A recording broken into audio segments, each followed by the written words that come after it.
What's up, y'all? This is Ron, the Stacked Outdoorsman. All right, so we're gonna do something a little bit different today. We're gonna make some inline spinners. So, I got these kits and these blades, and these wires from Amazon. So the kits, you can make I think it's like 24 of them for. I think I paid, all in all, I think I paid it was like 30 bucks for 2 kits and one whole pack of blades. So there are some big ones and some small ones and stuff, which is fine. And I bought extra wires because I didn't like the wires that came with them. They had a swivel on them.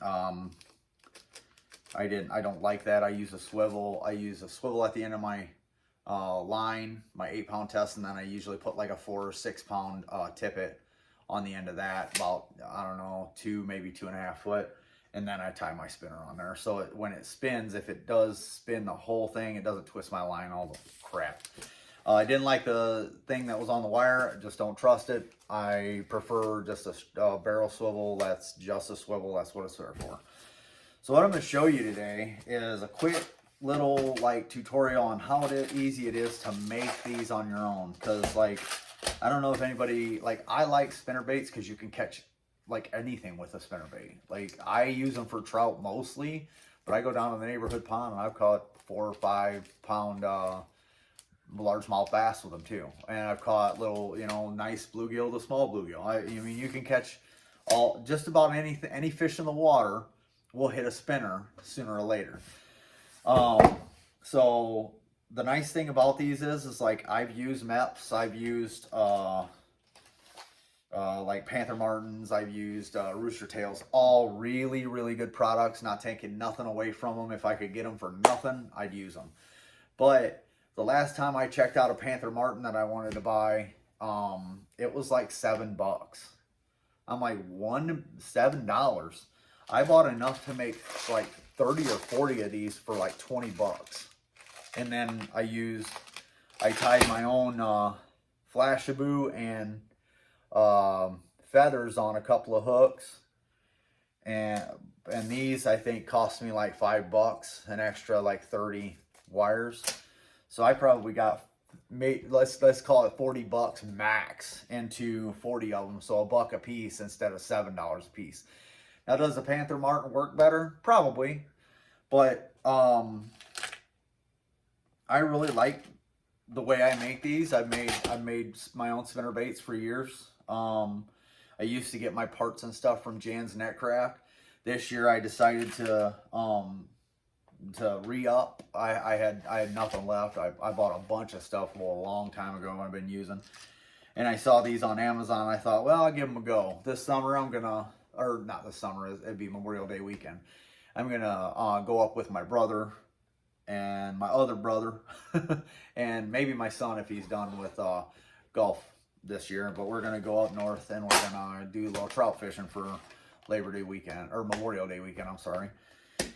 And but I'm just gonna kind of take you through what it is to put one of these jobs together, man. It's really nothing, and you can save a absolute ton of money. When it comes to trout fishing, I like using spinners. I have used spoons. I can't say I've had a whole lot of luck with spoons, but I've had a lot of luck with spinner baits and with inline spinner baits and small crankbaits, like the smaller floating Rapalas, the smallest 2, maybe 3 sizes. I've had a lot of luck with those. A lot of luck. I caught my biggest brown and my biggest brook trout on a spinner. So, but I've caught the most on a crankbait. Though they seem to hit something that actually looks like a minnow, especially the bigger browns. You get up to that 16 to 18 inch brown, I think they start looking for bigger meals than a bug. So I think a wounded minnow is kind of a really good and easy prey for them, especially a nice brown. They pound it. So that's what we're gonna do today, and I'm gonna get you kind of right in here on the table if I can, and like get you as close as I possibly can to my hands, and because a lot of these parts are pretty small. All right, so stay tuned. All right, thing I like about doing these things is there's just a few tools that you need. Really, all you need is these two tools: cutters and round nose needle nose pliers. These things, just for an FYI, you get them in the jewelry section of most craft places. Took me forever to figure that out. But you got, I'm going to use this for a little head on top of here, just make it look a little different.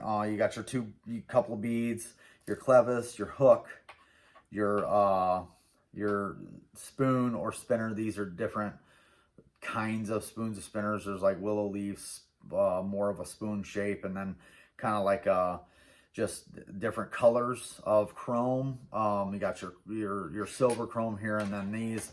I do like to use these in some of the rivers up north because they look like, I think they give off a yellow flash like a chub. They seem to work a little bit better, but I'm trying to make a little bit of everything. So right now, for your viewing enjoyment, I'm gonna make this dimpled silver spoon. So I got basically everything I need right here for my spinner. So you take your wire, all right, you put your bead on there. That's the first thing that has to go on, because you want your bead in between, and they make all kinds of beads. They make metal ones, plastic ones, everything. You want your bead in between that.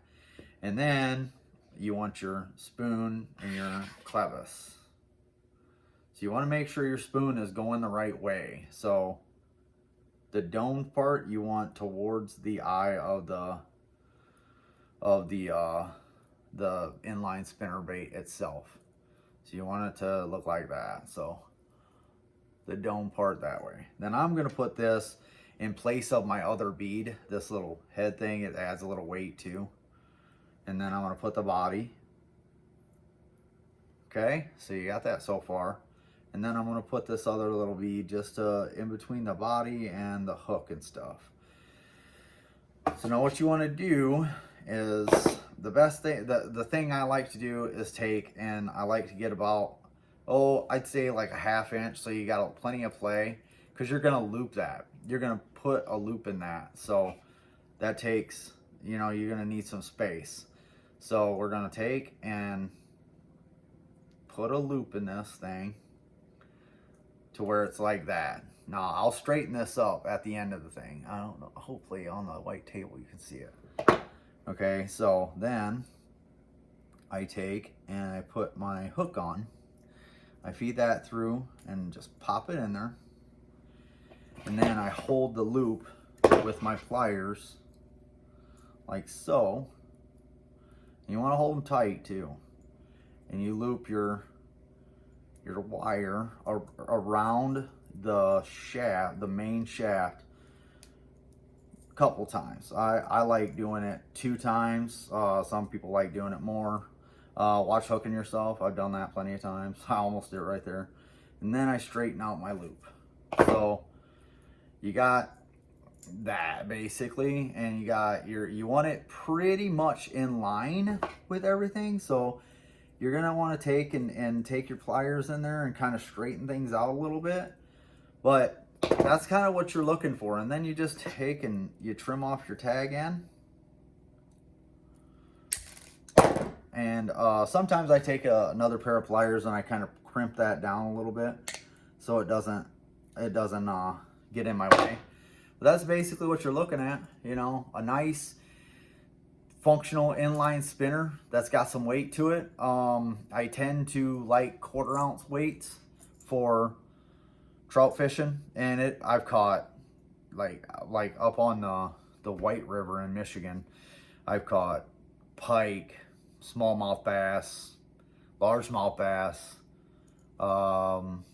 and lots of browns on that river. That's a really good river. And then you get into the smaller stretches, you can catch some brook trout upstream a little bit. But that's about it.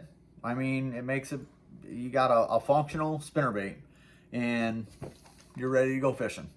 Tie it on, throw it out, rock and roll. All right. Love, peace, and chicken grease.